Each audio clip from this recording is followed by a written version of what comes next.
Okay, welcome to the Cathedral Check-in. My name is Jonathan Brower. I'm the Communications Officer for Christchurch Cathedral. And with me, I have Donald Hunt, our Director of Music, and he's going to introduce our other two guests. Thanks, Jonathan. So I have invited a couple of members of the various cathedral choirs here to talk to us about what's going on.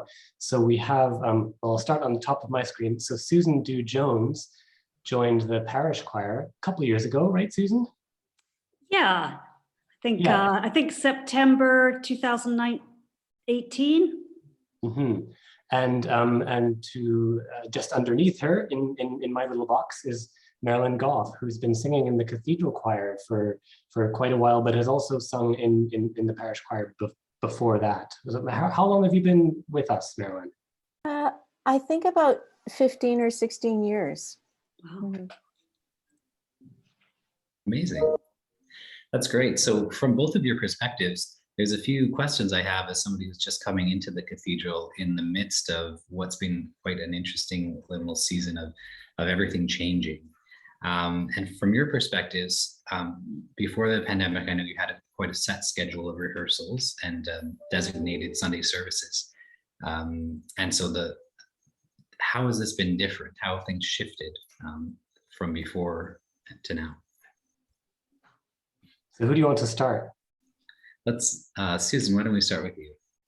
Okay, so like Donald said, I'm in the Parish Choir, and I just joined a couple of years before COVID, and we had a rehearsal in the middle of the week in the evening for an hour and a quarter in the nave with the grand piano and Donald. And then every Sunday morning we'd get up early, and before the family service, we'd also rehearse for about half an hour in the library, the chapter room with the smaller piano. And every week we would sing on Sunday, and we'd learn a different anthem every Sunday. And we would also learn a psalm, and that was our kind of main jobs. This year it's been quite different. It's actually been really exciting because we've continued our evening rehearsal once a week on Wednesdays for an hour. And we've been learning to sing hymns in harmony, which has been fantastic. So we still do one anthem, but as we're singing about once per calendar month right now, we work on that anthem over a few weeks, and we learned several hymns to sing in harmony for the service, and it sounds wonderful. If I can just jump in and tag along to what Susan was saying. I guess when the choirs were beginning to emerge from the pandemic, so end of this summer, 2021, and kind of into September, I sent out a survey to all the choir singers. And one of the things that I heard from several parish choir members was that they feel like the parish choir is, in a sense, an extension of the congregation at the cathedral itself, an extension of the cathedral's own membership. And that kind of sort of twigged this idea that maybe we can, if that's the case, maybe we can be a powerhouse of congregational singing for the morning service. And so I don't know if you've noticed, but if you've come to the cathedral at a 10:30 service when the parish choir is singing, also those days we've had all of the harmony printed in a leaflet for the congregation. And so this is my way of trying to encourage those in the congregation who can read music or even have some sort of sense of up and down to see if they can latch onto some of those harmonies. Well, Marilyn, what's your sense of how things have shifted? Well, after our lockdown, wow, last Christmas when I wasn't involved in that, there was a filmed carol service, but the first Christmas since I was 9 years old, I think, that I haven't sung a Christmas service. Oh, it's so great. So we're very excited, really excited that we're going to be able to do the Advent carol service this year, and God willing, the lessons and carols for Advent 4 and Christmas Eve. That's just huge, huge. So we're not singing every week, as people who come regularly would know or watch online regularly would know. But we are rehearsing every week, and we're singing a few times a month. And sometimes we get to sing an even song once or twice. We've done that, which is fun, a nice change for us. And we've just come off doing Tuesday night the Foray Requiem in the context of a mass setting, a liturgical setting, which is lovely because I've sung it a number of times as a concert, but to do it as an actual mass is delightful. And it was really quite well attended. So that's really wonderful. So 200 people there. yeah, really well attended.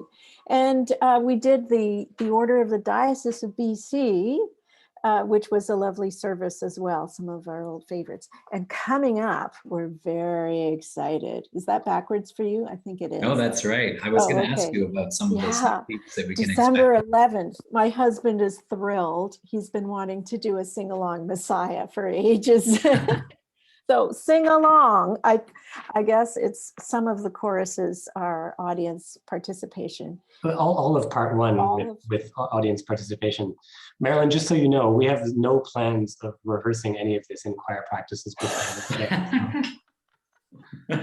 Well, some of us have done it a few times before. So there's an afternoon rehearsal, and is that an open rehearsal for people to come to? Exactly. Yeah, we'll top and tail the choruses and then sing it. And we've got some exciting guest soloists too, and I'm just going to hold fire on that until we really do the press release in a few days. But right. Yes. And also November 20th, we've got the St. Cecilia Day, and I'm sure Donald will tell you more about that.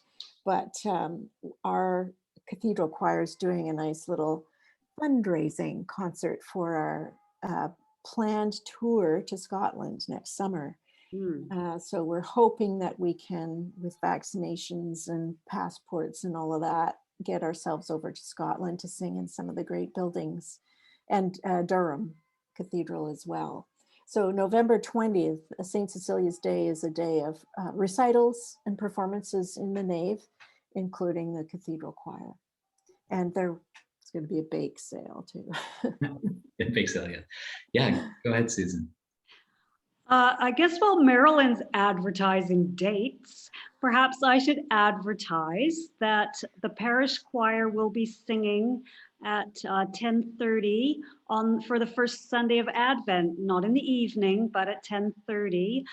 So that's a little bit special. And I should add also a change this year is that when we have sung in September, or October and November, sorry, as well as us being there to sing, then part of the Cathedral Choir or the scholars have also been there, not with us sitting right next to each other. We're in one corner and they're in another corner. But it has been a definitely lovely addition for the Parish Choir to be able to hear the cathedral singers, because normally we don't hear them, because of course normally we're at a different service. So that's also been a treat this year. And I think when we do come to sing, because it's been about once per calendar month, it's actually been a little bit more special. Yeah. And well prepared, I have to say, which is nice. And I think an important thing that we're hearing is that and everybody in all the choirs knows this. There's no pattern right now, and because we're taking a chance to try new things as we emerge from a very, very disruptive time. And my philosophy is that perhaps a pattern will emerge from this, or I mean, certainly some preferences will emerge, and I think people will be surprised by some things. But I was saying to Jonathan before we got on this call, if an alien were to come to a service at Christ Church Cathedral this Sunday, that he wouldn't be able, or she or they wouldn't be able to go back to their planet and tell their population exactly what happens every week at 11 o'clock or 9:15 or 4 o'clock at Christ Church Cathedral in Victoria. It's because it's completely it's different every week, and I think that's there's something quite exciting and nice about that for the time being. Mhm. Now, given that structured fluidity that you're talking about, I'm wondering how recruitment is going for both choirs. Do you have any new members? How is that working? Yeah, so we've got some new members of Parish Choir. I'm thinking about a couple of people who joined us they just moved here from Nova Scotia. So those are a couple of singers who joined us, and then another couple singers as well who've been here for a few years. So we've got about 4 new members of the Parish Choir starting up with us, who started up with us in September, which is really lovely. And as far as the Cathedral Choir goes, we have some new choral scholars joining us, first-year university students. But actually, and excitingly, this year, some high school students as well who have found out about us, and one in particular, which is very meaningful for me, which is our first head chorister who finished the new chorister program at Christ Church Cathedral School. She graduated from grade 8. Now she's in high school and is singing with the Cathedral Choir as well, because she loves that kind of choral music. It's great. I mean, as I say that, I think it's important for me to acknowledge that the chorister program is, it's not set up as a feeder choir for the adult choirs. And the chorister program it's why you'll never hear me refer to it as a children's choir. It's an opportunity to make excellent music in its own right for people who happen to be between 8 and 13 years old. And if you go to the UK, all of the main cathedral choirs have a treble line, a soprano line, which is based on children. It's just children singing with altos and tenors and basses who join them. So although it's very much its own thing, it's been nice to see feeding into the Cathedral Choir at this time. Excellent. That's great. Great to hear. Well, I think we're going to wrap this up. Was there any last comments, anything that you wanted to speak on? No, otherwise? Okay, well, I mean, it seems strange to end on a note where there's no music playing at the moment, but we can look forward to seeing you on Sundays and the Advent season. I'm very, very much excited about it. So thank you so much, both Susan, Marilyn, and to you, Donald, for joining us for this Cathedral Check-in. And we'll see you soon. Thanks. Bye.